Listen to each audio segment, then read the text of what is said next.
وكده يا ولاد نكون خلصنا الماده بتاعتنا، والامتحان هيكون بعد 15 يوم ان شاء الله. يا ريت بقى تذاكروا اول باول. ياه احنا فين وال 15 يوم فين؟ والله لسه بدري، ده الماده كلها على بعض ما تاخدش 3 ايام اصلا. وبنبه عليكم للمره الثانيه يا ولاد، يا ريت تذاكروا اول باول، محدش عارف الظروف اللي ممكن الانسان يتحط فيها ايه، علشان يبقى عندكم بقى ايام تراجعوا فيها. ان شاء الله يا مستر ما تقلقش، هنقفل الماده وهنشربك. وايه ده؟ هنشرفك يا مستر.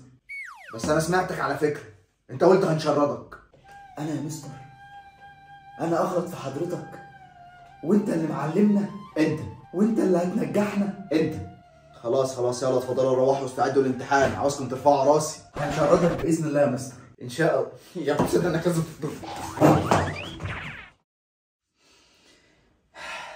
15 يوم على الامتحان، والماده كلها 150 صفحه، وانا كنت مذاكر منهم 5 قبل كده، يبقى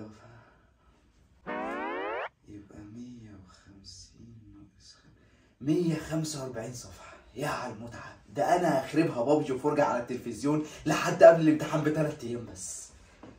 يوسف اتفضل تروح عند عمك، هتجيب لي من عنده شويه طلبات كده نسيتها عنده امبارح. هو بيت عم بعيد بس فاضي يا بابا. خلاص هروح انا وافقت على فكره يا بابا.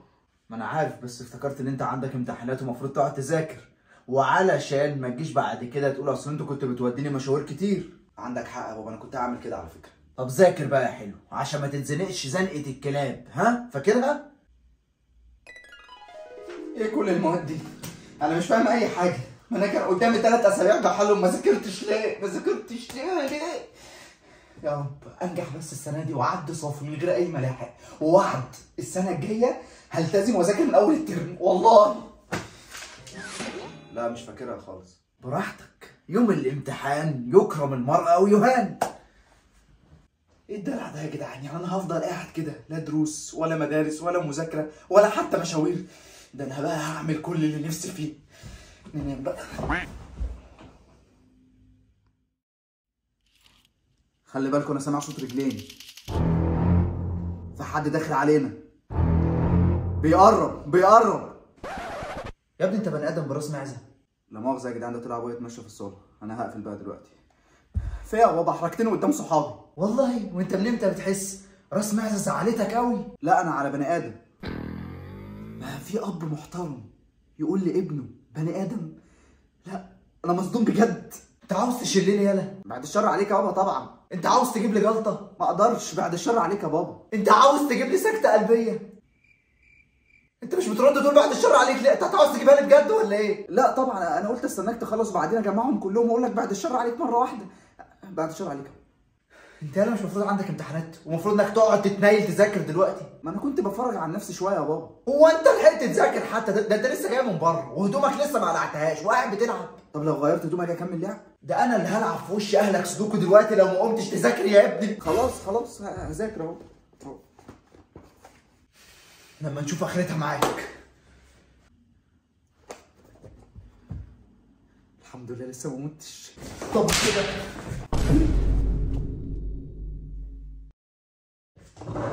باقي 3 ايام على الامتحان، خلاص جه وقت الجد، لازم اخلص نص الماده دي النهارده على الاقل، ده لو ما خلصتهاش كلها طبعا.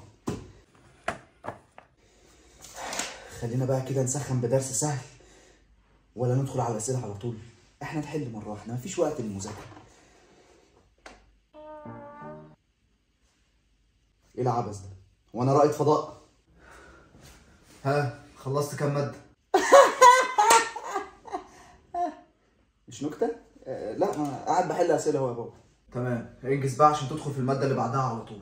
النهارده باذن الله هكون مفنش المواد كلها. كويس، علشان عمك وولاد عمك وعمتك وبنات عمتك جايين يقعدوا عندنا كام يوم كده عشان ما حدش فيهم يعطلك. انت بتقول ايه؟ مين دول ويعطلوني فين ويجوا امتى؟ مش هينفع يا بابا، انا عاوز اذاكر، وبعدين دول مش هيخلوني افتح الكتاب اصلا. هما هيجوا امتى؟ خد وقتك لسه بدري.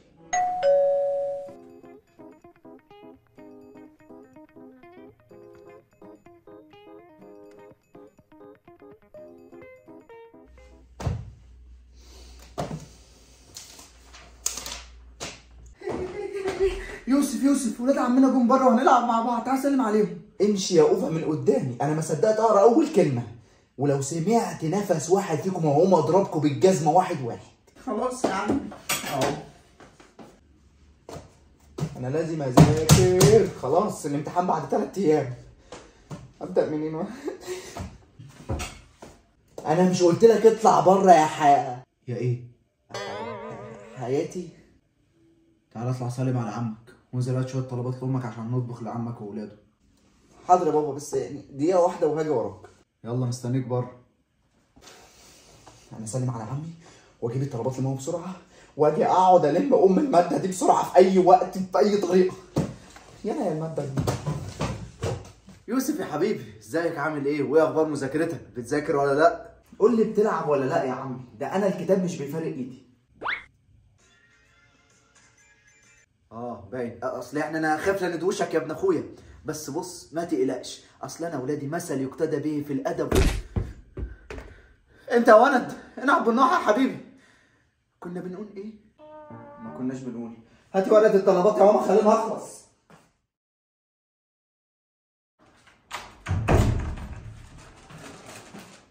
ايه ده؟ هو البيت فاضي ليه كده؟ خرج ولا ايه؟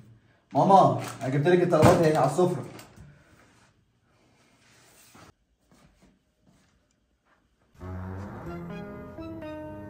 ايه ده؟ ايه اللي بهدل الكتب والمذكرات بتاعتي كده؟ اوفا! ايه عاوز ايه؟ انتوا دخلتوا الاوضه عندي هنا؟ عمي قال لنا ادخل العب انت ولاد عمك جوه في الاوضه بتاعت يوسف. طب خلي عمك ينفعك بقى.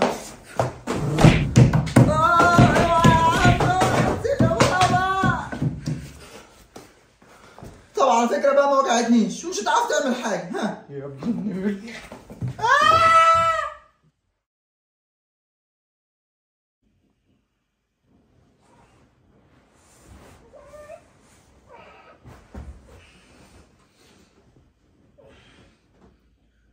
ايه ده؟ الساعة 3 العصر وعندي امتحان بكرة. ده انا ما ذاكرتش غير 11 صفحة بس. ان شاء الله الحق اخلص النهارده. يوسف كويس انك صحيت. بقول لك ايه، انزل روح مع عمك وقريبة عمك شحاتة عشان بقاله كتير ما شافوش وعاوز اسلم عليه. هو انا GPS؟ ما يرن عليه. اخلص يا يوسف يلا روح مع عمك. يا بابا انا عندي امتحان بكرة ولو سقطت انا هحملك المسؤولية كاملة. يا ابني ماشي هسيبك اهو، بس وقت ظهور النتيجة مش هعتقك.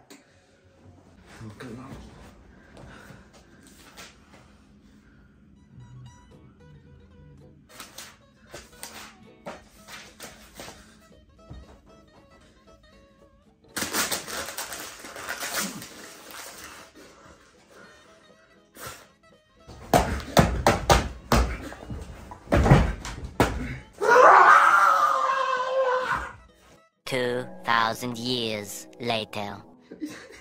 اخيرا الحمد لله خلصت الصفحة ال 12. يس كده باقي.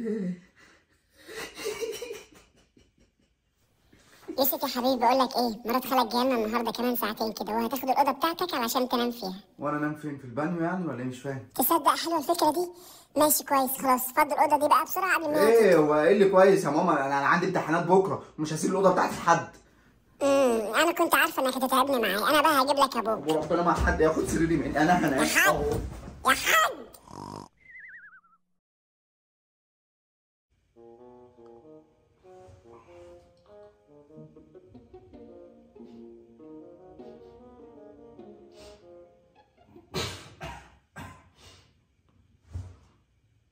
ايه ده؟ انا بحلم ولا ايه؟ انا ايه اللي جابني هنا؟ الامتحان. واقف عندك رايح فين؟ رايح فين ايه؟ قول لي انت جاي منين؟ انا ايه اللي كان منيمني في الحمام؟ انا كده وش على طول؟ وما هونتش عليك تسيبني نايم جوه البانيو في الشتا دي؟ امال البطانيه اللي عليك دي مين اللي سابها لك؟ لا مبرر قوي بصراحه. بص انا اقتنعت. رايح فين؟ داخل اوضتي يا بابا عندي امتحان. يا ابني مرات خالك جوه هي وعمك. ايه الجمله؟ لا انت قلت ايه؟ قصدي مرات عمك وخالك. مرات خالك وخالد. بص هما في 2 جوه ما ينفعش تدخل. طب انا دلوقتي عندي امتحان وراحت عليا نومه، ينفع ادخل اخد لبسي وكتبي؟ ما تقلقش، امك عملت حسابها ومجهزه لك الحاجات بتاعتك عندنا في الاوضه، ادخل خدها. طبعا انتوا ذاكرتوا وخلصتوا والمفروض ان ملقاش حد يغش، لان انتوا عارفين اللي هيلمحوا يغش هيكون عقابه ايه. وانتوا قلتوا بلسانكم ان الماده دي ما تاخدش معاكم يومين مذاكره. وبالمناسبه انتوا ليكوا عندي مفاجاه، اول 15 صفحه من المنهج اتلغوا وما جوش في الامتحان. الحمد لله انا مذاكر اول 12. يا زميلي ما ال 12 دول من ضمن ال 15. يا راجل يعني ايه يا مستر اتلغوا؟ انا ما كنتش مذاكر غيرهم اصلا. الوزاره هي اللي اخذت القرار ده، وبعدين انت هتعترض على قرار الوزاره ولا ايه؟ وانت بلسانك مش قلت ان الماده دي سهله جدا؟ ما انا ما فضلتش اذاكر. خلي بالك يا زميلي انا شاكك في كلامك، انت اكيد مخلص الماده دي وتطلع من الامتحان مقفل كمان، بس بتقول كده عشان ما تغششنيش. نايل اقعد ساكت. اتفضل يا ولد الامتحان اهو، امتحان سهل جدا ومدته ساعه واحده بس. خلصت يا مستر. انت هتهزر يا ابني؟ انت لحقت تكتب اسمك يا حبيبي؟ كتبت والله يا مستر. طب حليت؟ اول ما اخرج اشتري بسبوسه. بسبوسه ايه يا بني ادم يا حبيبي؟ يعني حليت اجابات الاسئله اللي موجوده عندك في ورقه الامتحان؟ لا ما انا مش عارف حاجه. مفيش خروج غير بعد نص الوقت يا حبيبي، اتفضل حل اي حاجه.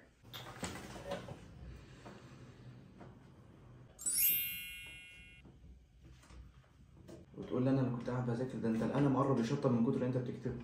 هات اي حاجه يلا. من عينيا يا زميلي. اكتب عندك.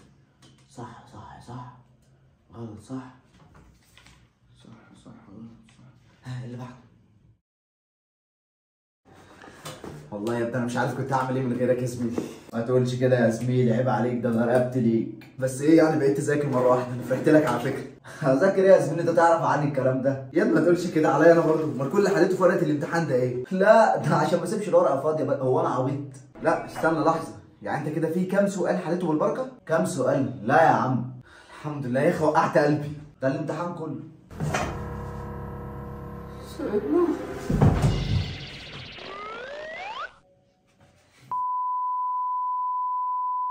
تمام؟ تلاقي في سكوت اتحصل من طائرة. فهمتها؟ طب ما ضحكتش ليه؟ اديني كده مثال. يا لهوي دي تخنفي فيها بجد. لا انا سامع صوتك من اول ما شنيت. يلا لا طب اضرب هنا. قليل عوض. طب انا دلوقتي عندي امتحان وراحت عليا نوم، ينفع ادخل اخد كتب؟ هي الشيش طاووس اللي انا لابسه هي اللي مخليني اعمل كده. ولادي مثل يقتدى به في الادب والاحترام. انا فقدت والنطق. فقدت النطق.